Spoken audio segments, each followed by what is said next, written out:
Seth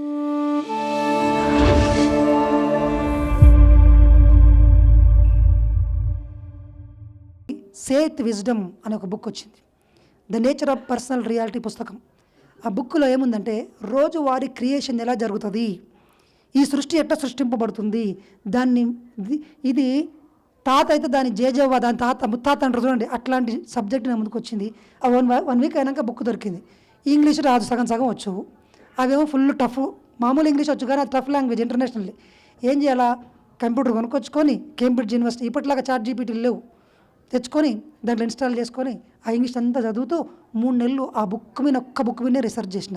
the nature of reality, personal reality అంటే మన యొక్క నిజ జీవితంలో వాస్తవాలు, అంటే అప్పులు కావచ్చు, రోగాలు కావచ్చు, రిలేషన్షిప్ కావచ్చు, కష్టాలు కావచ్చు, డబ్బు కావచ్చు, సక్సెస్ కావచ్చు, ఫెయిల్యూర్ కావచ్చు, భయం కావచ్చు, ఏదైనా కావచ్చు, ఎట్లా సృష్టిస్తున్నారు, ఎవరు సృష్టిస్తున్నారు, దాన్ని ఎట్లా తీసేయాలా, దాన్ని ఎట్లా మార్చాలా అనేది మొత్తం ఆ బుక్లో ఉంది. మళ్ళీ మళ్ళీ మళ్ళీ మళ్ళీ మళ్ళీ చదివి నోట్స్లు రాసుకొని ఒక కోర్స్ కోతే ఎట్లా చదువుకుంటున్నా అట్లా నేర్చుకొని దాన్ని మొత్తం ప్రాక్టికల్స్ చేయడం స్టార్ట్ చేశాను. ఫస్ట్ ఎక్స్పెరిమెంట్ చేశాను.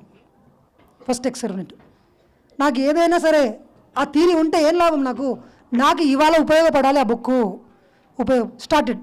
అప్పుడు నా జేబులో 50 రూపాయలు ఉన్నాయి. నేను ఒక థాట్ పెట్టాను, బాగా వినండి.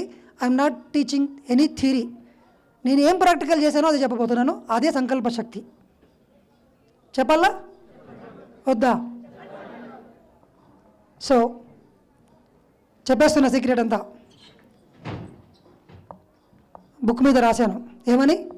నేను 20,000 రూపాయలు కలిగి ఉన్నందుకు కృతజ్ఞతలు. ఎందుకు సార్ 20,000 అడిగిన, 1 కోటి రూపాయలు అడగొచ్చు కదా, ఎందుకు ఆ కక్కుర్తి? ఒకసారి 20,000 క్రియేట్ చేసిన 1 కోటి రూపాయలు క్రియేట్ చేయలేడా? సో నేను ఎంత అనుకున్నా, నాకు 20,000 అవసరం ఉంది. అప్పుడు ఒకతను 10,000 చిట్టి కట్టాలా? నేను ఒకరి ఫోన్ పోగొట్టాను, ఒకరికి మాట ఇచ్చాను ఫోన్ ఇస్తానని. తర్వాత మా అమ్మకి చీర కొనుక్కొస్తానన్న పండుగకు పైసలు లేవు కానీ కొనుక్కొస్తానని చెప్పిన, మరి మాట ఇచ్చిన. ఇంకొకరికి 2,000 ఇచ్చేది ఉంది.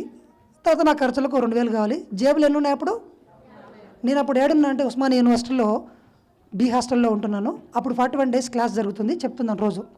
సో రామ్తా పుస్తకం చదివా, దాంట్లో మళ్ళీ దాని మీద హెడ్డింగ్ చదివాను.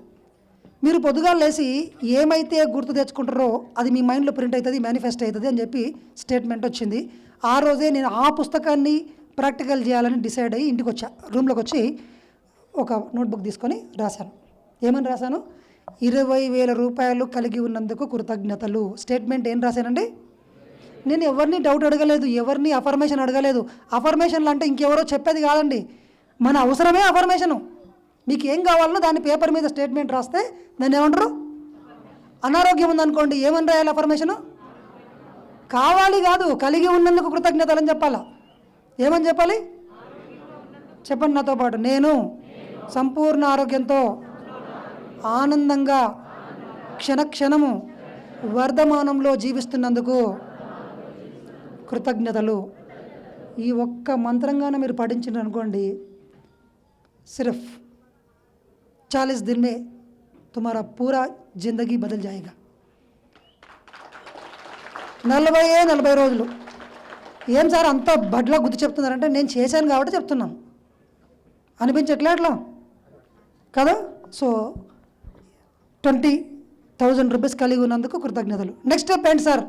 రోజు 3 గంటలు ధ్యానం చేసిన. రోజు ఎన్ని గంటలు ధ్యానం చేశాను? గుర్తుపెట్టుకోండి, సంకల్ప శక్తి దేని మీద ఆధారపడిందంటే ధ్యానం మీదే. గుర్తుపెట్టుకోండి, యూట్యూబ్ ఛానళ్ళల్లో ఇలా అనుకోండి 2 నిమిషాల్లో 1 కోటి రూపాయలు వస్తాయి. రావు. వచ్చింటే ప్రపంచంలో అందరూ కోటీశ్వరులు అవుతారు. మరి ఎందుకు పెట్టండి సార్? వస్తాయి మళ్ళీ, కానీ దానికి మీ మైండ్ను మీరు సిద్ధం చేసుకోవాలి. ఫస్ట్ పత్రిసారి ప్రపంచం అంతా తిరిగి అన్నీ నేర్చుకొచ్చిండు థియరిటికల్గా. దీన్ని ఇంప్లిమెంట్ చేయాలంటే మనసు శూన్యస్థితిలో ఉండాలిరా. అందుకే నేను పిరమిడ్ సొసైటీని పెట్టాను, ఎందుకంటే మిగతా చోట్ల ధ్యానం లేదు, అది ఇక్కడ ఉండాలి అని చెప్పి. అందుకే గట్టిగా చప్పట్లు కొట్టండి పత్రి గారు. రాశాను, కళ్ళు మూసుకున్నాను. ఫస్ట్ నా జేబులో ఎక్కడి నుంచి డబ్బులు వస్తాయి సంబంధం లేదు మనకు. మీ జేబులో ఇప్పుడు నేనేం రాశాను అందులో? కలిగి ఎవరో ఇస్తున్నారు, వాళ్ళు వచ్చి ఇవ్వాలి, మా నాన్న కొనివ్వాలి, మా తాత ఇవ్వాలి, ఈ జాబ్ ద్వారా రావాలి, ఈ ఇంటర్మీడియట్ థింగ్స్ వద్దు. Let the universe handle the details. There is a line మేనిఫెస్టేషన్లో, let the universe handle the details. ఎక్కడి నుంచి రావాలి? మీది కాదు. చెట్టు విత్తనం నాటినము, అంత పెద్ద చెట్టు మీరు సృష్టించలే, ప్రకృతి సృష్టించింది. There is a mechanism, creation mechanism అక్కడ ఉంది, చాలా ఈజీగా వస్తుంది. కానీ ఆ విత్తనాన్ని మటుకు డిస్టర్బ్ చేయకూడదు. నా మైండ్లో విత్తనాన్ని నాటాను. ఏమని విత్తనాన్ని నాటాను? 20,000 పెట్టాను. విజువలైజేషన్ స్టార్ట్ చేశాను. 10,000 రూపీస్ అక్కడ చిట్టి దగ్గరికి వెళ్ళి కట్టడం విజువలైజ్ చేశాను. షాపింగ్కి వెళ్ళి మా అమ్మకు చీర తెచ్చేది విజువలైజ్ చేయలే, డైరెక్ట్ మా అమ్మకు చీర ఇస్తుందంటే విజువలైజ్ చేశాను. మా అమ్మ కళ్ళల్లో ఆనందం. ఫస్ట్ శారీ మా అమ్మకు నేను కొనిద్దామని అనుకున్నది. నేను 2,000 పెట్టి మా అమ్మకు అప్పుడు శారీ కొనిస్తే నా కళ్ళల్లో ఎంత ఫీలింగ్ ఉంటుందో ఆ ఫీలింగ్ని ఊహించుకున్నాను. మా అమ్మ ఎంత ఆనందపడుతుందో ఊహించుకున్నాను. శారీ కలర్ ఏదో ఊహించుకున్నాను. ఆ ఏడ ఇస్తున్నానో కూడా ఊహించుకున్నాను క్లియర్గా. తర్వాత ఇంకో మాట ఉంది కదా, ఫోన్ పోయింది కదా నా ఫ్రెండ్ది. ఏం ఫ్రెండ్? ఆ ఫ్రెండు ఏ ఫ్రెండు? గర్ల్ ఫ్రెండ్ అంటే చూడండి, అదే చెప్తున్నారు. ఎంత ఎంత ఇంట్రెస్టో గర్ల్ ఫ్రెండ్ అంటే. అందరూ తిడుతుంటారు కానీ దాని గురించి వినాలంటే మాత్రం ఎంటర్టైన్మెంట్ అంటే అదే. అందుకే ఇవాళ సినిమాలో హీరోయిన్ లేనిది, లవ్ లేనిది పెట్టరు. సినిమాలు అంతా చెడగొడుతున్నారంటారు. ఎవరు చెడగొట్టారు? మీరు. మీకంటే ఇష్టం అది, వాళ్ళు పెడుతున్నారు, సంతోషించండి. తిడతారు ఎందుకు సినిమాలను? పత్రికారు ఎప్పుడు సినిమాలు చూసుకుంటూ కూర్చుంటారు తెలుసా మీకు? నేను పోయినప్పుడల్లా సినిమాలు చూస్తుంటాడు ఆయన, కానీ మ్యూట్లో చూస్తుంటాడు ఆయన. గమ్మత్ ఏందో ఆయనకి ఈడ వినబడుతుంటుంది. మనం చెప్పేది వింటుంటాడు, సినిమా చూస్తుంటాడు, క్రికెట్ టీవీ చూస్తాడు, న్యూస్ అంతా చూస్తుంటాడు. అంతా టీవీకి అడ్డం వచ్చిందంటే పట్టున కొడుతుంటాడు. మేము చూసుకుంటాం ఫస్ట్ ఈయన రూమ్లో టీవీ ఉందా లేదా అని చూసుకొని పక్కకు గుంజి పెడతాం. దెబ్బలు తినడం అందరూ మేము చూసినాం కదా. అద్భుతంగా సినిమాలు చూస్తాడు. సినిమా టికెట్లు చక్కగా మొన్న తణుకు పోయిండు ఆయన. అంతకుముందు పోయిన ఎంబడే క్లాస్ క్యాన్సల్ అని చెప్పాడు. టికెట్లు బుక్ చేయరా అన్నాడు.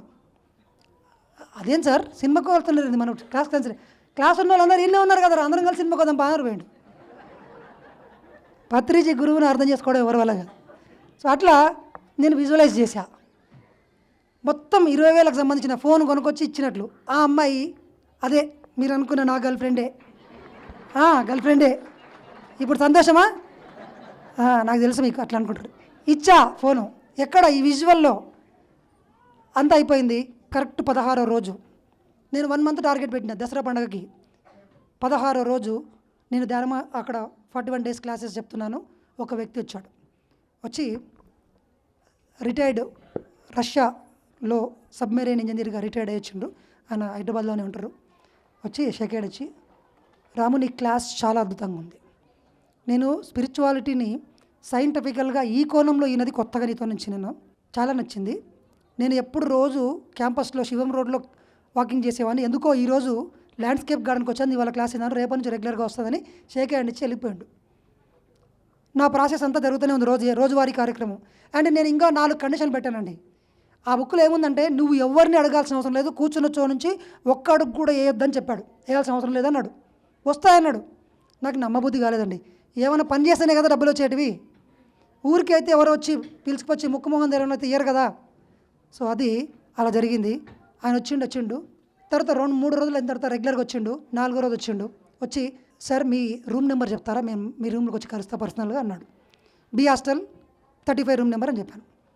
ఫోన్ చేసిండు, వచ్చిండు, కారు తీసుకొని వచ్చిండు, ఫోన్ చేసిండు, పోయాను, కూర్చున్నా కారులో, చెక్ తీసి చేతిలో పెట్టిండు. తీసి చూసా, ఎగ్జాక్ట్ 20,000 ఉన్నాయి దాని మీద. ఏం చేయాలి అప్పుడు? నేను ఏం చేయాలా? ఎంజాయ్